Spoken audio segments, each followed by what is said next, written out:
بالکل اسی طرح سمجھ لیجئے، ایک بات یاد آئی ہے، حضور فرماتے ہیں کہ جس طرح کان لگا کر اللہ قرآن کو سنتا ہے کسی چیز کو نہیں سنتا۔ ہمیں نظر نہیں آتا نا، ہمیں معلوم نہیں، ہم قرآن پڑھ رہے ہیں تو سننے والا کون ہے؟ سب سے زیادہ کان لگا کر خود اللہ۔ یہاں اس لیے مجھے یاد آیا کہ ابو موسیٰ اشعری کو کیا پتا تھا کہ کون سن رہا ہے؟ وہ اپنی کیفیت میں نماز میں تہجد میں قرآن کی تلاوت کر رہے تھے، اور ظاہر بات ہے ان کے گھر ایکڑوں میں بنے ہوئے نہیں تھے، ایک ایک کمرہ، ایک ایک کوئی حجرہ، ایسے ہی تو گھر تھے نا صحابہ کے، لہذا حضور پاس سے گزرے، آواز آئی، کافی دیر سنتے رہے۔ اس کے بعد آپ تشریف لے گئے، صبح فجر میں ملاقات ہوئی تو حضور نے تحسین کے انداز میں فرمایا، یا ابا موسیٰ انک قد اوتیت مزمارا من مزامیر آل داؤد، اے ابو موسیٰ تمہیں تو آل داؤد کے سازوں میں سے ایک ساز اللہ نے عطا فرما دیا ہے۔ جس طرح حضرت داؤد لہن داؤدی مشہور ہے کہ جب وہ پچھلے پہر رات کو حمد کے ترانے الاپتے تھے، قرآن میں ہے کہ پرندے شامل ہو جاتے تھے ساتھ، اور پہاڑ وجد میں آتے تھے، پہاڑ بھی ان کے ساتھ شریک ہوتے تھے۔ تو جس طرح کا اللہ نے ان کو لہن عطا فرمایا تھا، حضور نے تحسین کے انداز میں فرمایا ہے ابو موسیٰ اشعری، اللہ نے تمہیں بھی آل داؤد کے سازوں میں سے ایک ساز عطا فرمایا۔ بہرحال قرآن مجید کا جو یہ میوزک ہے، قرآن کے الفاظ کا جو حسن ہے، جہاں تک حسن معنوی ہے وہ تو ہر لفظ میں ہے، لیکن یہ حسن ظاہری، حسن صوتی، حسن لفظی، یہ اپنے کلائمیکس پر آپ کو نظر آئے گا سورہ رحمان میں۔ لیکن قرآن میں یہ سورت اس اعتبار سے بھی ممتاز ہے، اس کی 4 آیات پر ذرا توجہ کریں گے، عجیب حقائق سامنے آئیں گے۔ جہاں یہ قرآن مجید کے حسن صوت اور حسن لفظی کی معراج ہے، وہیں اس کی پہلی 4 آیات میں 4 چوٹی کی چیزوں کا ذکر ہے، سب سے اونچی چیزیں۔ پہلی آیت کیا ہے؟ الرحمن، ایک آیت ہو گئی۔ رحمان کیا ہے؟ اللہ کا نام ہے۔ کبھی آپ نے غور کیا اللہ کے ناموں میں سب سے پیارا نام کون سا ہوگا؟ رحمان۔ کیوں؟ اس کا مادہ کیا ہے؟ رحمت۔ ہمیں سب سے بڑھ کر جس چیز کی ضرورت ہے وہ کیا ہے؟ رحمت خدا بندی۔ نام اچھی طرح سن لیجئے اس حضور کے قول کو۔ حضور فرماتے کوئی شخص جنت میں مجرد اپنے عمل کی بنیاد پر داخل نہیں ہو سکے گا جب تک کہ رحمت خداوندی دستگیری نہ کرے۔ کسی صحابی نے بڑی ہمت اور جرأت کا ثبوت دیا کہ پوچھ لیا، کیا حضور آپ بھی؟ جب آپ نے فرمایا کوئی شخص داخل نہیں ہو سکتا جنت میں محض اپنے عمل کی بنیاد پر جب تک کہ رحمت خداوندی جو ہے وہ دستگیری نہ فرمائے۔ پوچھا گیا کیا آپ بھی؟ آپ نے فرمایا ہاں میں بھی۔ آپ اندازہ کیجئے کہ اگر محمد الرسول اللہ بھی رحمت خداوندی کے ضرورت مند ہوں تو تاب دیگراں چہ رسد، ہماری تو سب سے بڑی ضرورت رحمت خداوندی ہے۔ اب یہ رحمت جو ہے قرآن مجید میں اللہ تعالیٰ کی یہ شان 2 الفاظ کے ذریعے سے آتی ہے، رحیم اور رحمان۔ اور کوئی مادہ نہیں ہے جس سے 2 نام بنتے ہوں اللہ کے، لیکن یہ مادہ ہے واحد رحمت کا کہ جس سے رحمان بھی ہے رحیم بھی ہے۔ رحیم صفت مشبہ ہے، رحمت دائم ہو جائے گی، مستقل ہوگی تو رحیم کہیں گے۔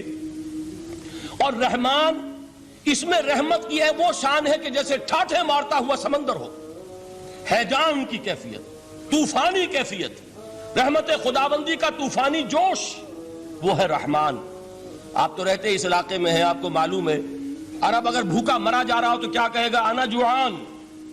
پیاسا مرا جا رہا ہو انا عطشان۔ بہت غضبناک ہوگا غضبان، غضبان آصفہ قرآن میں آیا ہے، بہت غضبناک۔ رحمان جس کی رحمت جو ہے جوش میں ہے، ٹھاٹھے مارتے ہوئے سمندر کے مانند۔ تو یہ اللہ تعالیٰ کے ناموں میں سب سے پیارا نام۔ اب آگے چلیے، الرحمن علم القرآن، رحمان نے قرآن سکھایا۔ رحمت خداوندی کا سب سے بڑا مظہر، رحمان کی رحمانیت کا سب سے بڑا مظہر قرآن ہے۔ ان میں جو منطقی ربط ہے اس کو سمجھتے جائیے۔ اچھا آپ یہ سوچئے، جو علم بھی انسان کو حاصل ہوا وہ کس نے دیا؟ اللہ نے۔ سائنس کا علم کس نے دیا؟ اللہ نے۔ علم آدم الاسماء کلہا، وہ علم الاسماء جو حضرت آدم کو دے دیا گیا تھا ازل میں، یہ اسی کا ظہور ہے، یہ اسی کی ایکسفولیشن ہے جو ہو رہی ہے اور ہوتی رہے گی ابھی۔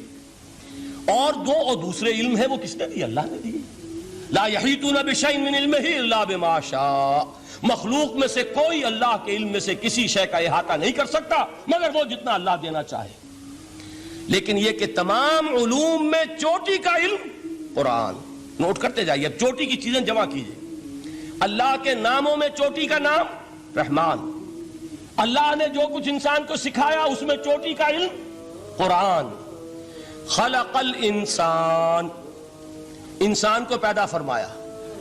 سوال یہ کہ حیوانات کو کس نے پیدا فرمایا؟ آسمان کس نے پیدا کیے؟ زمین کس نے پیدا کی؟ فرشتے کس نے پیدا کیے؟ کیا مطلب خلق الانسان؟ اس کی تمام مخلوقات میں اس کا کلائمیکس، اس کی تخلیق کی معراج، اس کے تخلیق کا نقطہ عروج انسان ہے. یہ ہے کہ جو مسجود ملائک بنا ہے. وَلَقَدْ كَرَّمْنَا بَنِي آدَمَ وَحَمَلْنَاهُمْ فِي الْبَرِّ وَالْبَحْرِ وَرَزَقْنَاهُمْ مِنَ الطَّيِّبَاتِ وَفَضَّلْنَاهُمْ عَلَى كَثِيرٍ مِّمَّنْ خَلَقْنَا تَفْضِيلًا. تو تخلیق میں سب سے اونچی تخلیق انسان کی، علموں میں سب سے اونچا علم قرآن کا، اللہ کے ناموں میں سب سے اونچا نام رحمان. اب آئیے چوتھی چیز، علمہ البیان، انسان کو بیان کی صلاحیت عطا فرمائی. کیا اور کوئی صلاحیت عطا نہیں کی؟ بینائی کس نے دی؟ اللہ نے. اسی طریقے سے سماعت کس نے عطا فرمائی؟ اللہ نے. کتنی فیکلٹیز ہیں، کتنے ایکسٹرنل آرگنز ہیں سینس کے، کتنے انٹرنل سینسز ہیں جو اللہ نے دیے ہیں. لیکن یہاں بھی سمجھ لیجئے جتنی فیکلٹیز ہیں ہیومن فیکلٹیز، ان میں ٹاپ کی فیکلٹی جو ہے وہ اسپیچ ہے، کلام ہے، بیان ہے. جن لوگوں نے میڈیکل سائنس کا مطالعہ کیا ہے وہ جانتے ہیں کہ یہ برین ہے، ہیومن برین، اس برین میں جو وہ اوپر ایک زرد سا مادہ ہوتا ہے، گرے میٹر، اس کی ایک کوٹنگ ہوتی ہے. یہ ہائیسٹ ایوالوڈ فارم ہے اور اس میں سب سے بڑا رقبہ جو ہے وہ اسپیچ سینٹر کہلاتا ہے. اسی لیے انسان کو حیوان ناطق کہتے ہیں. حیوان کے اور انسان کے مابین امتیاز قائم کیا گیا، نطق، گویائی، بولنا. اب یہ کیا چیز ہوئی؟ انسان کی صلاحیتوں میں سے سب سے اونچی صلاحیت. 4 آیتیں ہو گئی نا. اللہ کے ناموں میں سب سے چوٹی کا نام رحمان. اس نے جو علوم پیدا کیے ان میں چوٹی کا علم قرآن. اس نے جو مخلوقات پیدا فرمائی ان میں چوٹی کی مخلوق انسان. انسان کو جو صلاحیت اور استعدادات عطا فرمائی ان میں چوٹی کی استعداد بیان. جمع کیجئے، نتیجہ کیا نکلے گا؟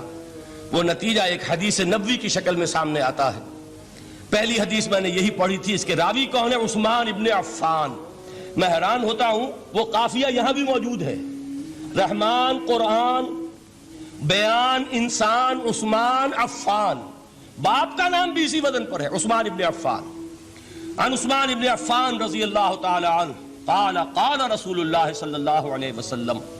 حضرت عثمان شہید مظلوم ذو النورین رضی اللہ تعالی عنہ فرماتے ہیں کہ اللہ کے رسول صلی اللہ علیہ وسلم نے فرمایا، خیرکم من تعلم القرآن وعلمہ.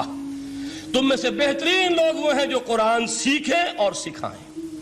قوت بیان جو تمہاری ٹاپ فیکلٹی ہے، اس کا استعمال کسی گھٹیا کام کے لیے نہیں ہونا چاہیے. دیکھیے اردو میں محاورہ ہے کہ توپ سے مکھی نہیں ماری جاتی.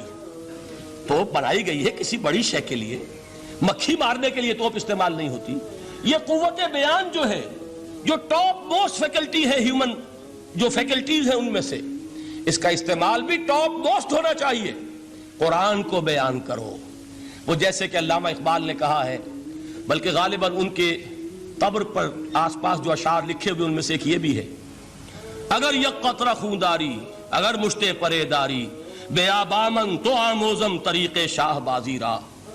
اگر تمہارے اندر ایک قطرہ بھی خون کا ہے اور مٹھی بھر بھی پر اگر اللہ نے دیے ہیں تو ہے میرے پاس آؤ کہ میں تمہیں شاہبازی کے طریقے سکھاؤں. اسی طرح جان لیجئے اگر اللہ نے قوت گویائی عطا فرمائی، اگر اللہ نے تمہیں حیوان ناطق بنایا، اگر اللہ تعالیٰ نے تمہیں یہ صلاحیت عطا فرمائی، اس صلاحیت کا مصرف دنیا کو نہ بناؤ، اس صلاحیت کا مصرف اللہ کے کلام کو پھیلانے پر اس کو صرف کرو. هي الحلقات تحفظني بآيات من القرآن، هي الحلقات تملأني بحب المصطفى العدنان.